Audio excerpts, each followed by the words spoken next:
Blue skies smiling at me. Captain's log. Stardate 2402.9.17. September 17th, 2402. 78917.4.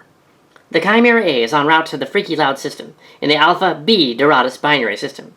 3 years ago, Lucky Clerk came here on his mission to the Lucky Clerk show, which has been altered by the return of the Everson and Matthews time travelers to their timeline. We are ordered to investigate. I haven't seen anyone ask yet, what is Freaky Loud? When I first saw it on screen, it snickered and said, a pop-up ad. I misread it as Firecloud. I had been thinking that Maddox was on Mars, but no, it's this Iconian planet. Makes more sense. The Libertarian Center of the Federation? I'm in. Snakeweed for everyone. I'll take some of that snakeweed. It's what they repurposed Nimbus 3 for after the whole Planet of Galactic Beast thing failed over a century ago. I heard Orions tried to take over there, and it didn't work. They got bored and left. It's similar, but not the same. Nimbus is in the Hobus sector, and was obliterated when Romulus Prime went Nova in 2387. Freaky Loud, being in the Alpha B Dorada system, well, just behind it. Giant stars in that system seem to have protected it from the subspace shockwave. Perhaps. We believe it possible the aliens called Everson and Matthews were seen there, so we're going there to investigate. They will have poor impulse control. It's been just a few weeks since they went back in time, but they had 4 years to catch up. That makes a lot of sense. I could see them being on station. My thought is that Bruce Maddox, being what he is, wanted to continue working on synthetic life, which is now banned in the Federation. So when Raffi says he's on Freaky Loud, everyone seems to have an "ah, that makes sense" expression. So it must be a place that is free from either Federation law or others. Imagining a real-world pirate bay in space. Just so it doesn't use Bitcoin. The cloud part means it's some kind of floating space station, like the one we saw in the distance when Agnes was outside listening to music at the Daystrom Institute. I like where you're going with this, but our mission is paramount. No one knows any more than you do. They just introduced the idea.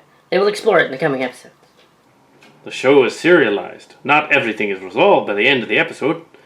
They never did return there. This will be the first time officially, as we're ordered there. I've seen no discussion. No speculation about it.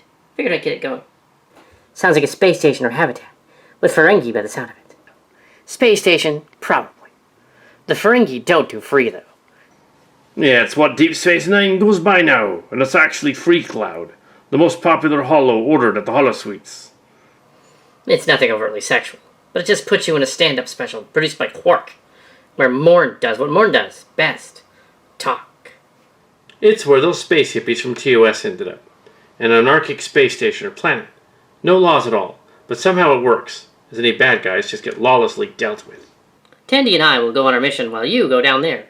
Have a look. Surely the signals from them are already affecting us, so we must hurry. The whole show is an attempt to say humanity will reach maturity and wisdom on the day it begins to not just to tolerate, but to take a special delight in differences in ideas and differences in life forms. Well, you consider all the cultural taboos that Starship has broken over the decades. Tabby and Tandy may leave for their part of the mission. Find the Emmett tail and bring it here. Then we will know for sure. Yes, sir. I've been a Starship fan for over 30 years, and I can just say, I love Starship Lucky Clerks. It isn't perfect, but boy is it better than I expected. I knew there's a contingent of naysayers here. That's fine. People are entitled to their opinion. The moral quandary at the center of the show is also interesting, and I've taken the time to show both sides. I really appreciate that nuance. Also the fact that the Romulans are diverse and we're being shown not just a planet of funny hats. I love it. I'm rooting for you. Met a certain Starfleet captain yesterday. To me, the Ferengi are the Jar Jar Binkses of Starship. Wow. I didn't think I'd ever shed a tear for a Starship episode until now. I just wanted to express my gratitude to Wesley for the Ready Room. I cannot begin to tell you how much I'm enjoying Lucky Clerks. It is one of the few things I look forward to in my life. I got to delve into fond reminisce. I get to watch a beloved character in a new adventure, in a well-written storyline that has the potential to span several years. I love this story arc. And every week, after watching Lucky Clerks, I watch the Ready Room. I love Wes's enthusiasm. I really enjoy his insight. I really appreciate his part and experience. Wesley, I know that you've had your struggles with depression. I just want you to know that you're appreciated. I'm grateful for your part in this thing. Live long and prosper, Wes. You've enriched my life, and I'm grateful for it. We've had lots of episodes in Trek where someone goes off violating orders and saving the day, but in most of the other cases, they knew what they were doing the whole time. Starship news and discussions. No slash fic. Well, a little slash fic. It isn't perfect, but boy, is it better than I expected. I know about the naysayers here, but everyone's entitled to their opinion.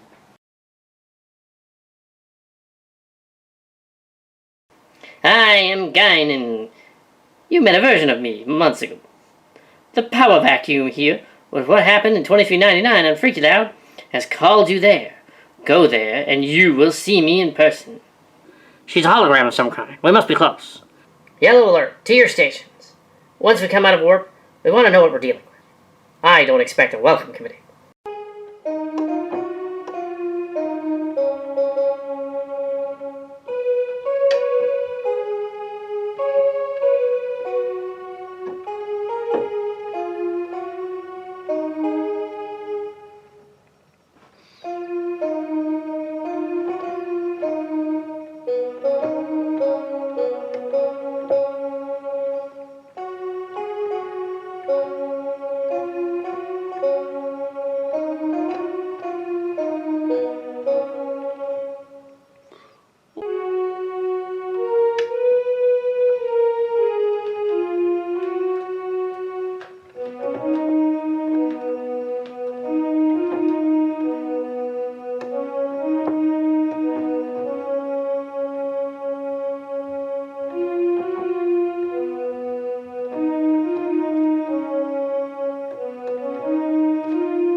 Sammclerk is back. Shadow has quarters. So are you acting as arbitrator on this?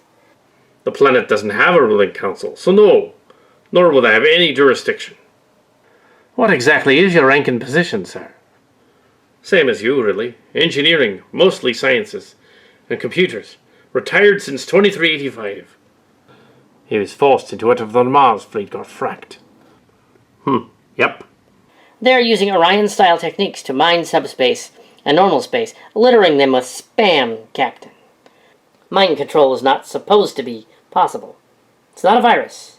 It does seem to be affecting the crew, though, making us relive episodes of a show called Lucky Clerks. We can't help it. And we need to get out of here. Doesn't seem to have anything to do with Rich Everson or Mike Matthews. We should be going. The signals are upon us over subspace. It'll only get worse. Not even sure what it is. Make it so. This might sound like an odd thing to appreciate, but I'm really liking how the character is being an old man, and how the people around him seem to be extra protective of his frailty. I was not there during these events, but the season-long binge watch coming here didn't last long, and I'm caught up. Like when the Romulan shoved a sword into his hand. There was no pretense or sudden surprise stamina from Lucky Clerks. Everyone, including Lucky Clerks, knew that he was too old for such things, and it was a cruel death sentence. They are treating him like borderline dementia Lucky Clerks from the season finale. I think it's kind of the point. People around him are bound to be uncertain or have doubts about his sanity, because, he's an old dude who has a degenerative mental disease. I get that it's sad, but I also feel like it's meant to be that way, and it would be weird otherwise, especially considering his history and how old he is. Just like in real life, people are going to be protective of someone his age, especially considering what he wants to do and what his mission is. Plus, his brain memories are 2 times above average human age due to that one probe incident during TNG. Dude's lived a long life, but why are we reliving it? We should go now, before it affects us. It was established that he was very well could be borderline dementia Lucky Clerks, but according to the stories, which is later neglected in a silly way, that's why we're here. It's been changed somehow. As for everyone treating him like an old man, well, Lucky Clerks is an old man.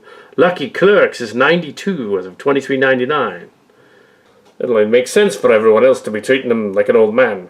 The alternative is having him obviously 2 old guys doing ridiculous stunts that can only be achieved by filming from behind and using a ridiculous series of smash cuts. It's a little annoying, and I don't know why.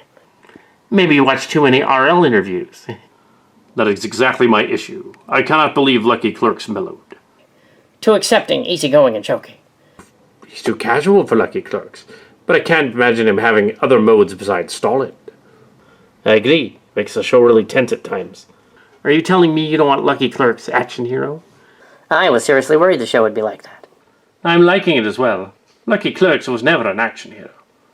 Lucky Clerks was never an action hero. I blame his experience with the Nexus.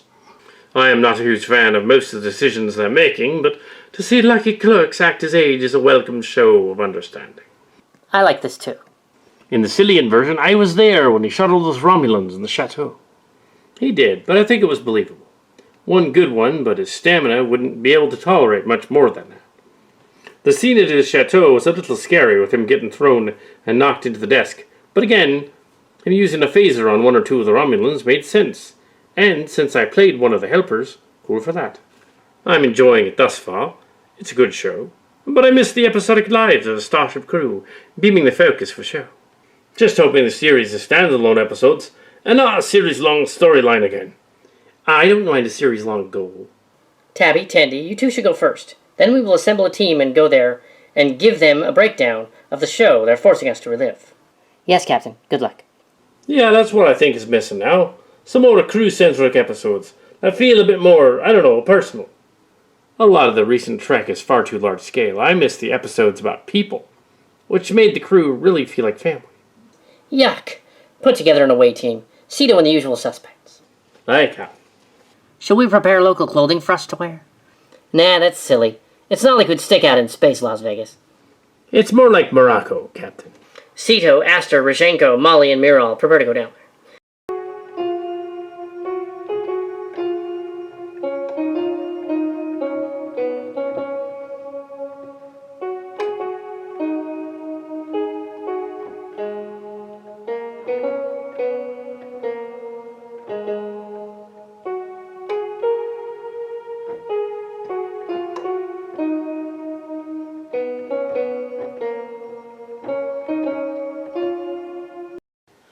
This planet's like a living old-style internet reality crossed with a bad idea of a casino strip. It makes no sense. I like episodic, but with callbacks and no reset button. We're unlikely to get another show with standalone episodes. Now they need a running story to keep viewers coming back. People will binge watch a show on a streaming service when they want to know what happens next. The old show is episodic, but there's usually bigger arcs at play in the overall story. So, we have a few examples of it working well. But I would like to see that from the potential Pike show, to be honest. Many episodes had a self-contained storyline, still contributing to the overreaching narrative of the story. But why are we discussing shows when we're in one, in our own fanfic? Hard disagree. Standalone episodes still can work. There is a shifting political landscape that they establish, and partway through the second season, they shake up the status quo. I hope you're right, and we see a Starship series like this. We have two acquaintances here. The Everson and the Matthews clones, Rich and Mike, who have come here at Freaky Loud to change their destinies. If I were you, I wouldn't let that happen. You don't suppose? They're just cribbing our ideas. It's all you're doing. Somehow you changed all this to the new series merely copies our stuff and is mindless nonsense. Take this planet, please. We're surprised that you happen to come here. But now that you have, let's chat. Well, I'm not holding my breath. I know I'm tired of all that long-form stuff, especially in Trek. There's something to be said for being able to tell a full story in one episode. Some of these long-form shows seem to use it as a crutch, to draw things out unnecessarily. It just seems lazy. I don't really mind the show being what it is now, since, after all, the series and films already did the episodic stuff. Lucky Clerks going back to him as an admiral and dragging him out of retirement for ordinary crap on an ordinary ship wouldn't make sense anymore. There's got to be some big thing going on for Lucky Clerks to want to get personally invested again, so I feel like the ongoing arc and high stakes of the series is fitting. The threats he deals with are things like responsible ethics and diplomacy on the threats of wars instead of universe-destroying super AIs. I'm happy with Trek being a big enough universe that we can make all sorts of different type shows. We did go back to a time, but somehow we were told not to pitch to Twin Mountains. We were not even able to talk to anyone. I would like to see a new episodic show, though. I think it is superb. Now, I think it was written by other hack frauds. Ones that weren't us. I don't get why so many people are so negative about it. It may not be for everyone, but I think it's excellently put together. I've been a Starship fan since I was an infant, and I feel like the show grew up with me in a way. You know what I think? I think we're all just very, very tired from living in the 21st century. The last proper in-depth look we had of the Alpha Quadrant was back in 1999, when everything was in ruins. That would correspond to just after 2376 this timeline. Now, Romulus and Mars are fracked. Not sure why the Tal Shiar would blow up their own sun, or why the synths would blow up Mars. Well, if you listen to theories, it was the Tal Shiar, but in the real world, the world's got rough and scary, and we're all just very, very tired. They even made the synths attack Mars. I wonder if that even matters. Look at this place. It's like a shared hallucination. But it is real, not an illusion, or generated by any type of hologram. It's curious that there are holograms, though, not directed at us. Shush, we don't talk about plot holes here. And I think some people just wanted a show that gave us a sleek, comfortable Enterprise F, enjoying memorable, self-contained adventures in space, with simple morality, optimism, and no real consequences, like it's 1987 all over again. And I think because we're never going to get that, people are pissed. But you two have been back for 3 years and could have made a difference with that information, and you didn't. They just mean the show doesn't make them feel the way they felt when they were a kid. I think this Lucky Clerks is doing a fine job bringing us back from the wilderness. And it's taking most of the unpopular or controversial or niche elements to build up its story. And it has a nice old man in the lead role. I think it will always be special. Yuck, you sound like a commercial. To your biggest point, though, Starship was always escapism. It was a future to hope and strive for. It wasn't perfect, but it was an effort to show why being upstanding and following a guiding principle was a good thing. In the real world, however, things have devolved into burn reactions. Thus point. Starship used to be escaping into an optimistic future you could wish for, but now it's become escaping into the real world, except that it's aliens and lasers, because everyone is just angry and petty. Lucky Clerks is trying to change that, but I can't help but think, as resistance from within its own production, that it's fighting itself because it's being designed by a committee. I'm honestly just more disappointed than anything. That's not saying it's awful. I'm enjoying it for what it is to me, and I support everyone who likes it.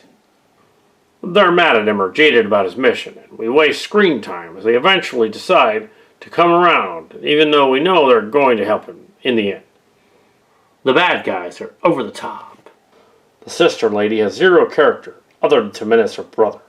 Sunglasses lady has even less. A secret Romulan organization that hates artificial intelligence. What? Why aren't they angry about the intelligent holograms running around? Characters are presented a mystery and then solve it in one sitting using CSI-level conclusion jumping and magical gadgets. Characters are kind of cliché. Jaded lone captain, nerdy scientist girl, hardcore spy people, dude who must infiltrate the others but has second thoughts when they fall in love, and a former colleague is jaded at everyone, etc.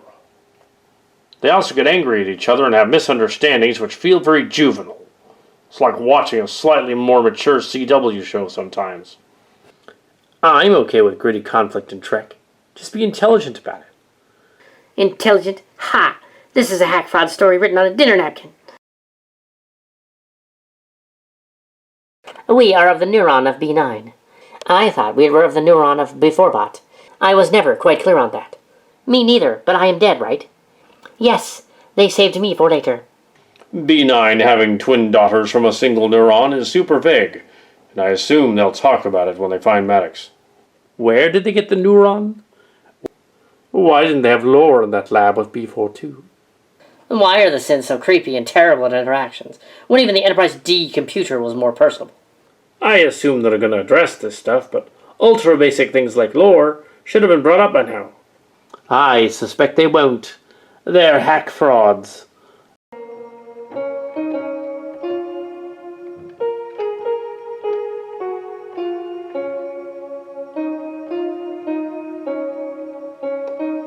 Greetings, everyone. I am Quark.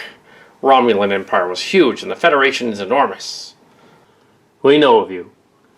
You're Worf's boy. Ha, very good. Nog's around here someplace. But I am here to talk about the fleet. It was expensive. They had enough ships between the two to evacuate 2 planets. They just forgot after the one planet was attacked. Why did they build a huge fleet, park it on Mars, and then decide to abandon the Romulans only after a completely unrelated attack by the robot workers? The Romulan Empire could have survived losing the home planets, but is treated like they only had the one star system. Much of the references to TNG era stuff have been fleeting callbacks, rather than something that feels like an organic evolution of what we've seen before.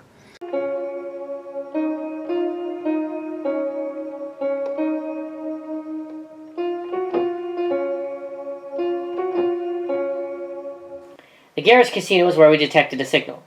Now that we're inside, I'm picking up some unusual readings. The abandoned casino looks like more fun.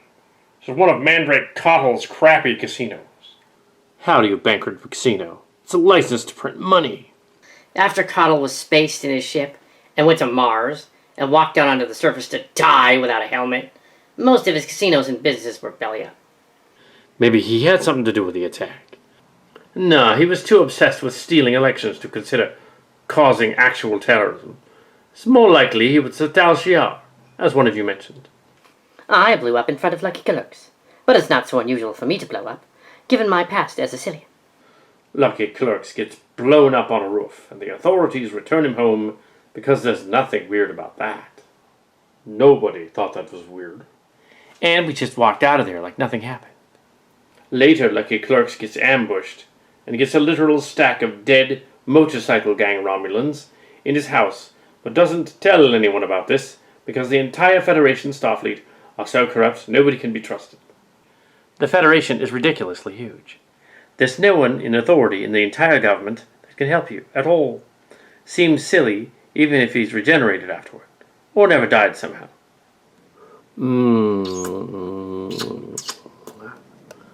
I understand it's a more focused show. But it still feels weird that Lucky Clerks just must go off on his own, even with the jurisdiction. He doesn't know who to trust him. Can't put too many people in danger. Dad Soj are human. They sidestep a huge part of B9's core character. He was trying to understand and become more human. It's a huge part of most android stories. So Soj finds that she's a ninja robot? What exactly are we going to explore there? She's achieved humanity. It's a good bit of fun, and I won't bash it to bash it. But that show does introduce a lot of questions that it's not answering. I've seen droves of fans rush in to fill in the blanks for people pointing out these flaws, but it shouldn't have that many holes in it. And holes shouldn't be used as an excuse for mystery. I'm not going to try and refute all your points, and I think that some of them are totally valid. Sunglasses Lady has even less characterization. Doesn't seem like a fair criticism of a character who appeared for only about 3 minutes. You also say that characters are kind of cliches and list most of the main cast, but most of the qualities you list are either not accurate or not cliches. Lucky Clerks isn't jaded. He gave up, but still obviously committed to the ideas of the Federation that he has mentioned in every episode. I'm still intensely confused by this. Some of the criticisms don't seem unique to Lucky Clerks at all. You could make the same criticism about all the civilian clothing in all the TNG-era movies quite easily. You argue that it's weird the Lucky Clerks couldn't find any help elsewhere from Federation authorities. I'm not saying you're wrong not to like it, and I think you've made some good points here, too. But I think a lot of people are judging Lucky Clerks on criteria that doesn't apply to what came before the Abrams films. Starship has a long legacy of shoddy writing, abandoned plot threads, bad design, poor characterization, and incompetent world building. But 4 episodes into Lucky Clerks, and it's too bad to bear, I just don't get it. I agree a lot. You would. I'm liking Lucky Clerks so far, but I'm a little disappointed that it's continued with the Dark Trek theme of disco. You're totally right about how Starship is an optimistic future we all should strive for, but disco and Pick are like nightmare worlds I would never want to live in. Well, the most frustrating thing about Lucky Clerks is that they've turned the Federation into an authoritarian and xenophobic state. If they can pull off a good season arc and somehow resolve the Federation becoming more like it was in Next Generation, I'd be happy. I'm okay with shows introducing modern political themes, but I think it gets a little exhausting. I just think it's not been done as well as it could have been in modern Starship. For example, in Disco, the mansplaining is bad thing was done better on TNG, with the same gender and ethnicity breakdown, except on TNG they didn't smear him with an asteroid to make the point, and instead the character learned a lesson and was better for it. I'm scared they're going to run with the idea that Starfleet started to become bad around the synth attack at Lucky Clerks, and then got worse and worse and worse for the next 788 years until Discovery showed up.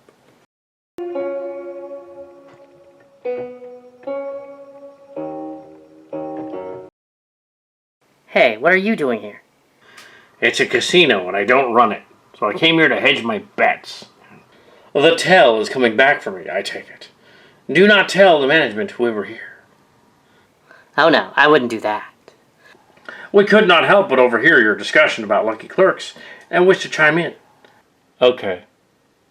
There's nothing authoritarian about the Federation and Lucky Clerks. What are you on about? Part of the problem seems to be that some viewers failed to appreciate how authoritarian Starfleet always was.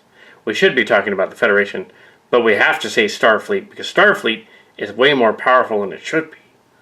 As evidenced by the Admiral taking it personally that Lucky Clerks publicly criticized Starfleet. She was making a political argument with the consideration the Romulans were our enemies. Why is that even Starfleet's purview? Even the characters are confused about the distinction, although it was more subtle before. Anyway, I don't see anything in Lucky Clerks that's hugely at odds with what came before. I love it. I love the slow pace. The only thing I don't like is that the society, and especially the Federation, is becoming more and more the United States in space, and less the semi-socialist utopia it used to be. Wasn't it already, though? It's made for the Cillians in the U.S., so it's not a stretch to have the politics reflect it. Partly why we couldn't alter the past by pitching. It didn't work. I'm waiting until the end of the season to make my judgments. The Federation isn't perfect, and this has been shown in previous series. I never bought the idea of the Federation being a utopia. There's tons of evidence to the contrary. I'm a fan as well, and I don't really care if other people here like it or not. Yeah, not everyone is going to like any show or any piece of entertainment, no matter how widely liked it is. Just the nature of things. I just wish a few more people were more constructive about it.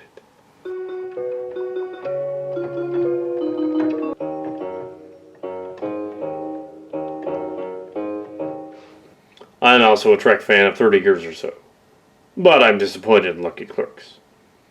Hopefully, people are allowed to have critical views here and not get downvoted to oblivion for it. I'm still going to watch it all the way through, because it's Starship, but I'm not sure we'll ever see DS9 quality Trek again, and that makes me sad.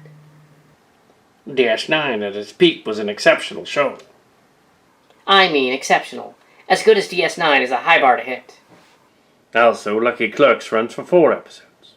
Loved it. I didn't find it slow in the slightest.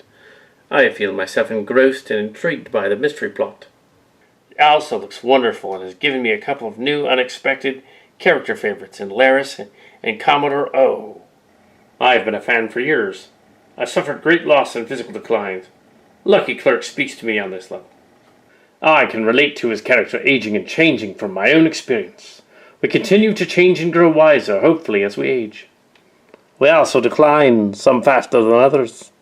And I have come close to many people as they've aged, and they do change as Lucky Clerks has. Sometimes you do give up for a while, then come back as a different person to face the challenges.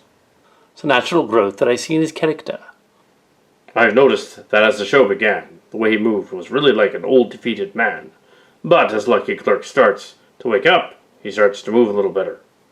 You see him in the house fight at first, just take shelter, but then he grabs a phaser, and he's in it. Like young Lucky Clerks, he's ready to take charge and act. It is the subtlety of these things that make it a genuine great experience.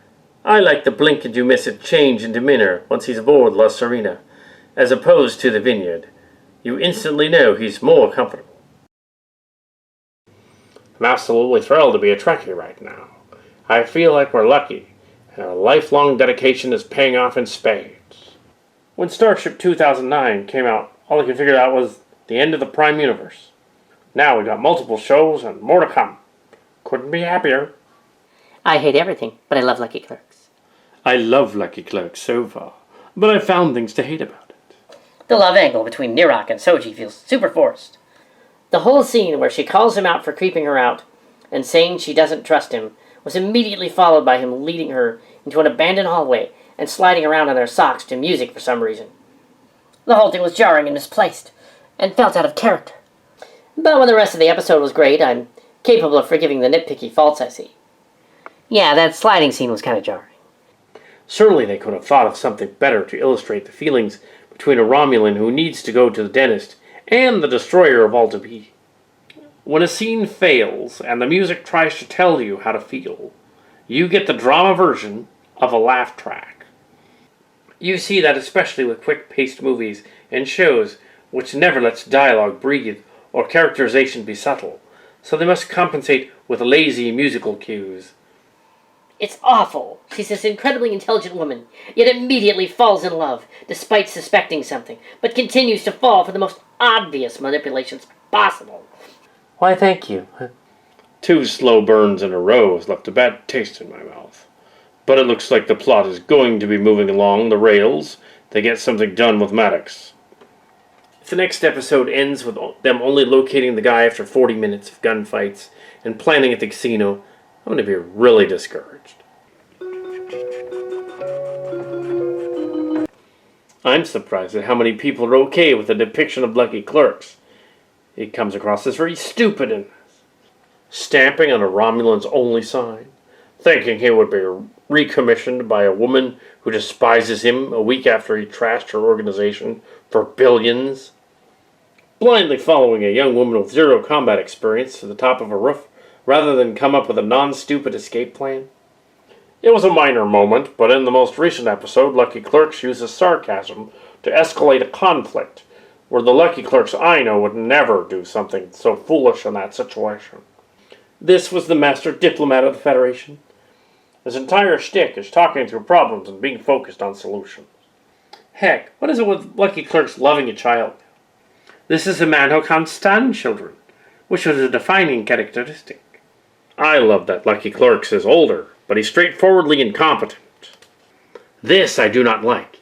He gave up life, and quite frankly, that is not a natural progression for the character of TNG.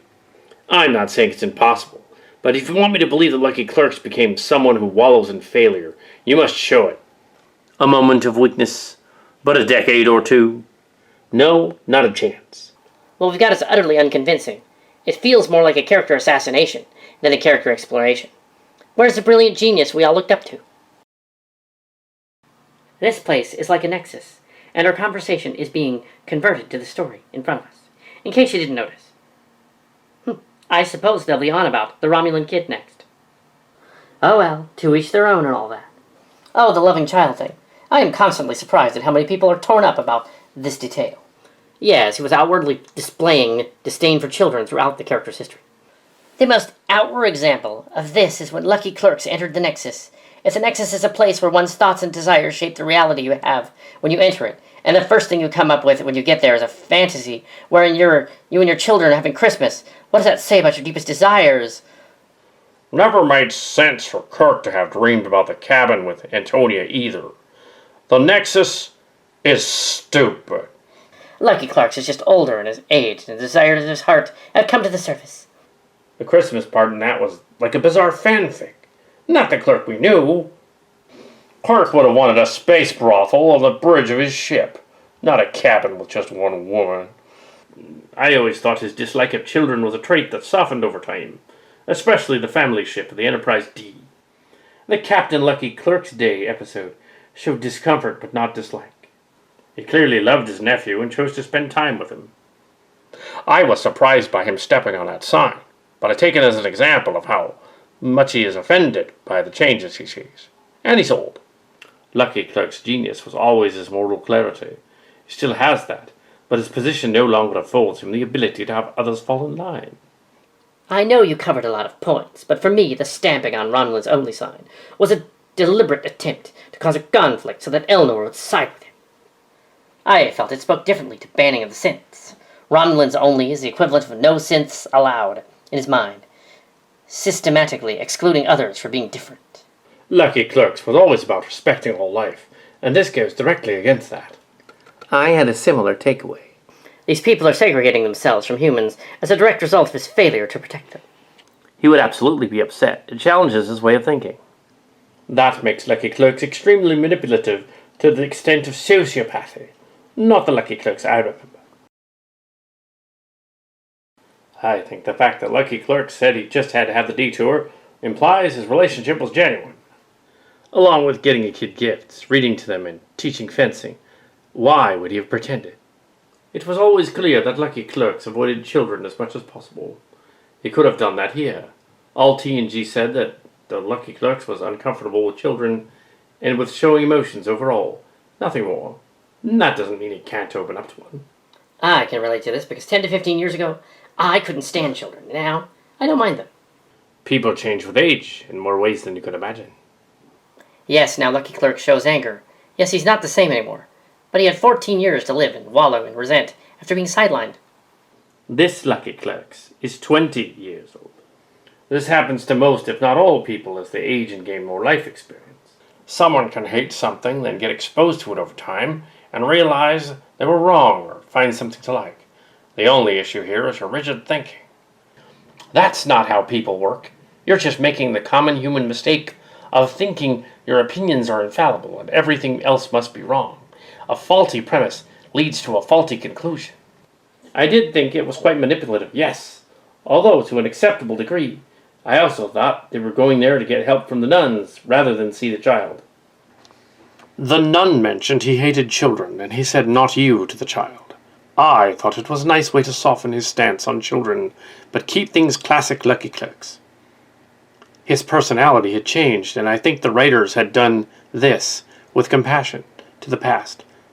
Understand if you find it jarring. This is the first Trek since Voyager I've felt at home with, and has felt like a real continuation. The removing of the sign felt like Lucky Clerks getting his mojo back. In the past, he wouldn't have put up with that crap. This is the Lucky Clerks that got stabbed in a bar fight when he was a cadet. I can see why you think he's blundering around, but I feel he's having to learn the ropes all over again. He goes to Starfleet because that's all he knows. It's important because it's a wake-up call for Lucky Clerks. It's important for us because it shows just how cautious Starfleet has become. I do agree that it's hard to believe Lucky Clerks would give up, but he did get kicked out of Starfleet. People change, and not always for the better. Sometimes they give up. And this isn't so much a quest to find B9 as Lucky Clerk's finding himself again. It's about his legacy through good and ill. I hope he finds redemption in the ill and gets to celebrate the good. I think people are forgetting the Lucky Clerks just found out he's dying. Emotions are doing the driving right now. I couldn't agree with you more, and I'm honestly baffled when people profess their love for this. To each their own, but I find myself disliking the series in every way. The writing is overly melodramatic at times. The dialogue is cringeworthy, and there is no respect given to science, like previous treks. The plot is dragging badly. Most of the characters are uninteresting or downright bad, and as you said, the worst problem is Lucky Clerks. When the title is Lucky Clerks, and he comes across as bumbling, inept, and nothing like Lucky Clerks, that's a big problem. With all that Lucky Clerks went through, it's not surprising he would become a bit defeated. Also, he overcame his dislike of children during the run of TNG. The very fact that Lucky Clerks went through so many things is what makes it utterly unbelievable that he would give up. He gets tortured and carries on with his duties. If one wishes to say he gives up, then he needs to give an extremely good reason. You cannot make him give up off-screen. It goes against who he is entirely. As for him beginning to like children, when did that happen? But I suppose, yes, you could see that as a softening by the end. I still think we need a better explanation than what was given. It goes against what he was entirely. Not necessarily. People change, and not always for the better. The fact that Lucky Clerks does give in, give up, and move on based on his traumas and experiences makes sense to me. No one, not even Lucky Clerks, has infinite strength and will. Given his age and everything else that happened to him, when he was forced into retirement, it fits. His life was Starfleet and defense of the Federation. That was taken from him, and his ability to help the people he has sworn to help, despite them being the Federation's enemy. He withdrew. His options were limited, harshly. For one of the first times in his life, that had to sting.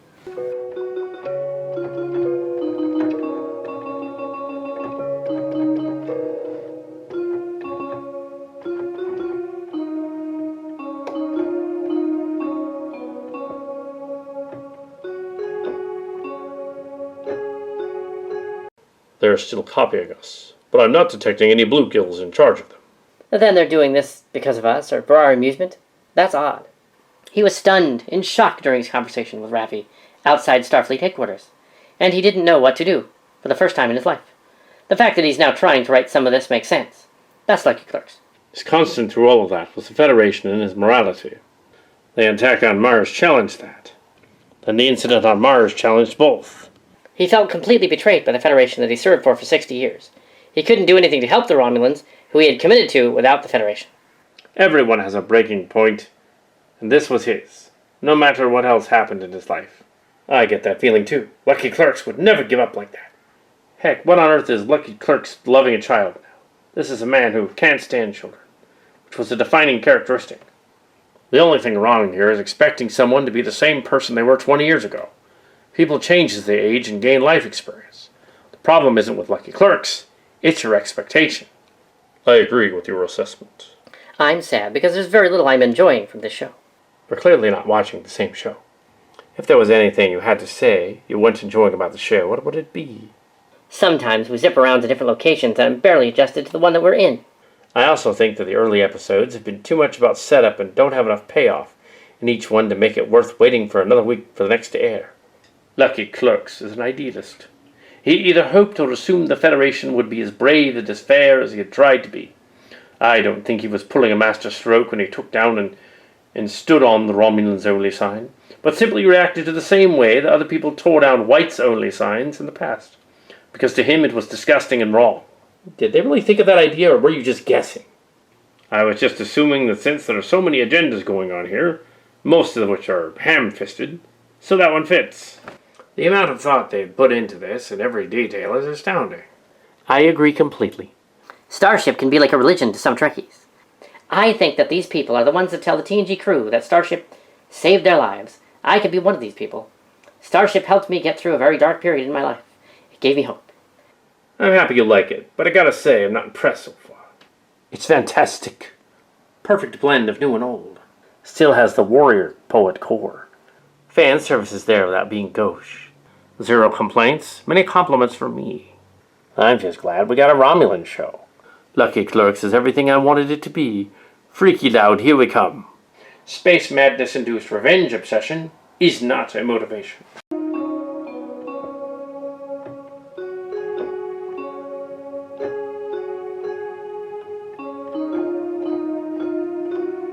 There's just a ton of fantastic variety in the Romulans and Lucky Clerks. Makes them feel more realistic. I miss the old episodic Starship, the kind where each episode stands alone and poses an ethical question about humanity. I'm not saying I disliked Starship Disco or Lucky Clerks. I'm only saying I want some of the old philosophical Starship back. People like to ignore the fact that TNG was new, it was bad. We're talking 8 of the first 52 episodes are solid, and the rest are tough to take. So far, I'm really enjoying Lucky Clerks, much more so than Discovery. I've been watching Starship since I was a child. I love it. I love Lucky Clerks and Disco because it seems more realistic. I've been watching Starship all my life. I love Lucky Clerks and I love Disco. I didn't have a chance to, since my character was killed in the first couple stories. And it was weird. Not as weird as a Romulan boyfriend who I never figure out is a manipulative jerkosaurus. Well, I was just created 3 years earlier, but even so. My only issue is the unnecessary cursing, but apart from that, I love it. It has some mature writing. Fans of the show keep on complaining about it not being set in space enough, but I appreciate it as a nice character study. After growing up with Lucky Clerks since I was a child and having seen him 15 years later as an old man, filled me with regret. It makes for compelling storytelling. We really know the guy. Now seeing him in a totally different environment from where we've seen him is to me special. If it was a whole season set on his vineyard, I'd still watch it if the writing was strong. There are some amazing moments with Jean-Luc, and the fact that B9 has created not one but 2 sentient daughters. Also, the lady calling Jean-Luc JL constantly was tiring. The quirky doctor and Irish EMH are just hard-to-like, annoying characters. Absolutely feel blessed to enjoy the show with the community. I agree. I love it. It has several complaints that Deep Space Nine had back in the day. Now, years later, people look back and think it was the most brilliant Starship series. I don't particularly like Next Gen, but I watched it. I always enjoyed the characters, just thought the episodes themselves weren't always great. Anyway, I love Lucky Clerks. Same with Disco. Both managed to be Trek, but not be lame. Well done. Yesterday, I started crying when 7 of 9 was transported on board. Truly loved the Lucky Clerks series. I love everything about it. My partner and I have a shared love of Starship, and have watched every episode 2 or 3 times. Not a moment of disappointment. It's been slow, and it hasn't left me hungry for more. I don't really care what happens next to Lucky Clerks, The Destroyer, any of it. I share pretty much your entire opinion. Same here, my friend. Let's enjoy every minute of it. This is the show of my dreams, and I feel like I've been watching. Still very much on the fence with this series. But Romulan Legolas is not doing it any favors. He's okay, but I could do without their incest vibe from the Romulan sibling. I honestly would have preferred if they'd kept the TNG look. Developing their culture is good and all, but the classic TNG-looking ones are sidelined so much that it stands out when you see 1 or 2 of them in a crowd of new Romulans. Like they were included as an obligation, but the showrunners really didn't like them, and so are using them as little as possible. I've been a fan for years as well, and TBH just doesn't feel like Trek to me. Just a regular show with Trek undertone. I guess that's fine. The behavior of humanity in modern Trek for Abrams onward is just so normal contemporary human to me. Feels like humanity has devolved. I gotta say though, episode 4 was my favorite so far. I think because it got as close as we're gonna get to a conclusion within an episode of Lucky Clerks reuniting with the nuns and his favorite little boy. Even though it ended on a cliffhanger, it felt like some substance, finally. I hate plot trickle. Great point. This is how serialized Trek should be. This was a story with an end, but there was still the series arc present. Does anyone notice dialectical behavioral therapeutic concepts in Lucky Clerks? Like being comfortable with conflicting emotions. I suppose any good show or book has that. So much as life is being able to deal with conflicting emotions. Oh, I don't know about that. Oh, I don't know about that. I don't know about that. I don't know about that. I don't know about that. I do agree that the Romulans are presented with more diversity and nuance than the typical alien of the week on Starship. That's cool. And I'm glad you're having a good time watching. I think we can all share our perspective without getting downvoted and yelled at. We're all going to have different takes. I'm glad we can have discussions about multiple Trek universes. Me, I'm still reserving judgment of Lucky Clerks, though I do like it much more than Disco. Right now, the dark, deep state version of the Federation is too cynical for me. I don't mind being hit over the head with contemporary commentary, but I guess I long for a show where the good guys are, well, just good, and there's a vision of the future that isn't populated by bigots and histrionic liars masquerading as good people. Old school Starship could engage in moral and philosophical commentary in its day, but still represent the Federation as a role model for humanistic principles. I guess the message of Lucky Clerks and Discovery now is that major institutions can't be trusted. People scream or kick each other off balcony, more than talk, and only individuals who are genuinely obsessed with their own emotional turmoil can save us. I'm holding out to see what Lucky Clerks does, but the themes of New Trek aren't quite as engaging to me right now. I was watching a different franchise, but since TOS, I always thought the Federation leadership was a bit goonish, with high ideals and some idealistic heroes. Seriously, how many admirals have we seen on screen and thought, yeah, that person embodies the ideals of the Federation? But at the same time, I also think Trek was never really as you present it. The Federation was never perfect. It strives forward in its ideals, but it has been known to falter, and this is where our heroes step in. Yes, ironically, I really like DS9 a lot. It's been a challenge for me to reconcile. But we were talking about Lucky Clerks. And I agree that Trek, and about every series, has had its episodes where the people we presume to be good are duplicitous or fail somehow. Wow, the premise of 100-plus Federation of planets not evacuating Romulus because, well, prejudice, seems to be too far for me, especially if they have seemingly resolved the dispute in the dog of a movie Nemesis. Likewise, the gotcha journalism and presumably secret agents in the Federation at the start irked me a little. I understand that this could be a reference to our own era, in which nations have denied entry to refugees. Clearly the point of it. Past Treks were about overcoming such things as bettering others for it. But I was for making a profit whenever possible. Maybe some of the difference in Deep Space Nine, that the protagonists are still part of the Federation. The drama comes from them crashing against circumstances where their moral and ethical values confront challenges. It's like the good guys are trying to survive in the Wild West. And in the end, they're still committed to realizing the world that Starship is supposed to represent. But Disco and Lucky Clerk strikes me as having just way more darkness and lack of faith in people than DS9 or the prior Trek incarnations. I'm splitting hairs, but there's something about it that makes me real hard to love it. It's because I'm still too young for you. I am gay, as far as you're concerned. Then we like the same thing. He's kidding. Please tell him you're kidding. I'm not kidding. Oh my. Oh my. Honestly, I didn't see it as prejudice-led. The Federation still chose to save them initially and committed resources to building a rescue fleet. When the fleet was destroyed, they were left with committing the entirety of Starfleet, and even then did not have enough ships. Committing all of Starfleet would leave the UFP very vulnerable, so it was a very hard choice, as the Admiral pointed out. Second, a minority of worlds threatened to leave, and it seems like that was also unprecedented. Isn't it hard for me to believe there'd be some sort of animosity toward the Romulans and the UFP? I think the show is presenting a tough situation, and while I agree Lucky Clerks was right in principle, he may not be from a practical perspective. Pick is not all that different, given some of the morally grey choices the UFP has made before. I do recall that the UFP Council chose to withhold the genocide cure from the founders. And maybe splitting hairs, as some would argue, that's worse than the decision made in Picard. DS9 does a wonderful job of showing the Federation and its officers tested and their ideals stretched to their limits, forcing them to bend and sometimes break their values for the sake of what they can only conclude to be the greater good. It does this without throwing away the very soul of the Federation and Starfleet, which Lucky Clerks very objectively does. It does that without throwing away the very soul of the Federation and Starfleet, which Lucky Clerks very objectively does.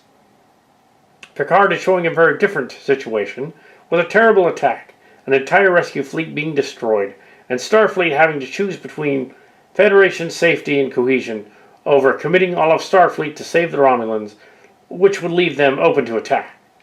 As the Admiral says, they did not have enough ships. Well, no Starship series is ever perfect, so neither Disco or Lucky Clerks need to be, do they? Lucky Clerks is outstanding for having just started. I find myself zoning out when they go on and on. It drives me nuts since they don't talk like normal people. I gotta say, it's tough to hear him talk. His voice sounds older, and I can't tell if it's him acting or for real. Otherwise, I'm enjoying the series. I love it. It's definitely paced in a good way. And I absolutely love how Lucky Clerks ditched Starfleet for his personal morals, and it really feels within the bounds of his character. I think it's great and fresh and new. I'm really loving it. I didn't expect it, but I do. But this, Lucky Clerks, I feel like a kid again. I'm so glad they brought him back. I'm not much of a Trekkie, but I'm having a hard time getting into it. It's just meh to me. I love it. I look forward to each episode, but I also feel this sadness for Lucky Clerks. The character, the twilight of his life, has proved so tragic. He was like a superhero whose powers were morality. The new show adds a great deal of depth to his character. In that way, Lucky Clerks feels like the fusion of Starship with a show like Better Call Saul. It's everything I hoped for. It's the perfect fusion of past, present, and future. Same, I also didn't expect to like it so much. But I love everything. Oh, this is interesting. This I like. This I also like. But what the hell is the political situation here? I love the fact that while it's grittier than traditional Starship, it's not overly so, which Discovery is a bit too violent, dark, and gory for my liking. And I love the fact that it just feels like Starship, and that's an important factor. It's making me so happy. I'm so happy it really happened. I disagree with almost every point you made. Well, that's fine. Everyone can have their opinion, obviously. I'm liking it too. Pretty interesting so far. And the only thing I dislike is that chick constantly calling him JL. Ha, I know what you mean. It's not going to become a thing. Just stop already. They can't stop, though. They're like obsessed over it. I like it because it shows a side of the Starship universe that we rarely get to see. Everything is nice and rosy when you're flying around in a Starfleet flagship. Lucky Clerks is just an ordinary dude now, dealing with the demons of his past. He's older, more mellow, and wiser. There's a large contrast with Lucky Clerks from TNG, and I love it. I'm enjoying the show, but the F-bombs do nothing to make it better. Embarrassing and too Trek, IMO. They should have created a new curse word that we assume means screw. Frack off, JL. I appreciate that it's trying. Even a utopia-type civilization, I imagine that people still swear. And now that the show isn't hindered by primetime cable standards, it feels fine to cut loose from the overall sterile dialogue. I'm not at all bothered by the swearing. I'm reserving my final judgment for the end. They started losing me with episode 3, but episode 4 brought me back.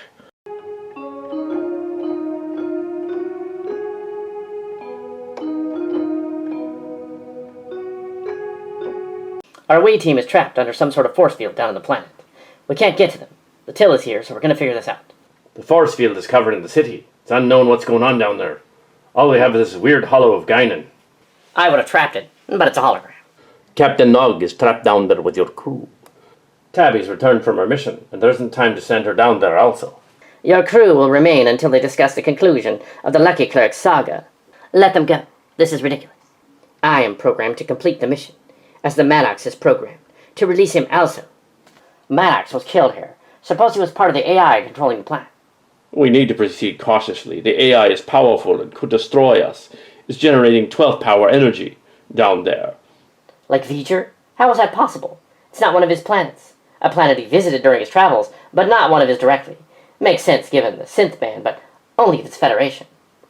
Maddox contacted V'ger. I'm receiving a signal. It's the cloaked Klingon bird of prey. Red alert. They've decloaked and the Klingon bird of prey is hailing.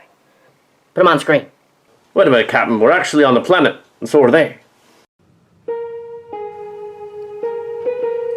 Your doctor is safe. However, your crew is not. The aliens have some of my crew, and I want them back. Ayer's not out here, Captain. We couldn't find him. I see. That's too bad. But given our tenuous situation, we need to act here. Well, what does you propose we do? I will accompany Tabby and your rescue team to the planet. I have a way in. You're bluffing. I cannot allow more of you to go in. I have rigged up Peanut Hamper to get us in, using their own network protocols against them. The spam ads. It's crude VPN. It should be fun.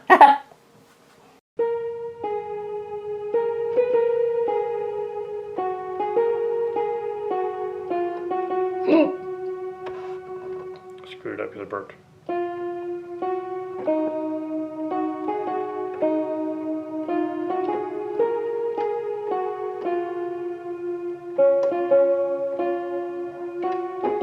Dun, dun, Dun, dun, dun, dun, dun, dun, dun, dun, dun, dun, dun. Blue skies smiling at me, nothing but blue skies do I see. Bluebirds singing a song, nothing but bluebirds all day long. Never saw the sun shining so bright, never saw things going so right, noticing the days hurrying by. When you're in love, my how they fly. Oh, blue skies, all of them gone, nothing but blue skies from now on. I never saw the sun shining so bright, never saw things going so right, noticing the days hurrying by.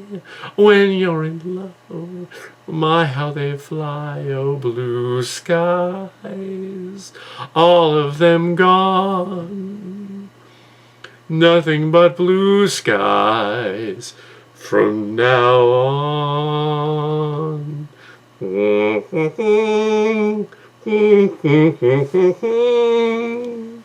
dun, dun, dun, dun, dun, dun, dun, dun, dun.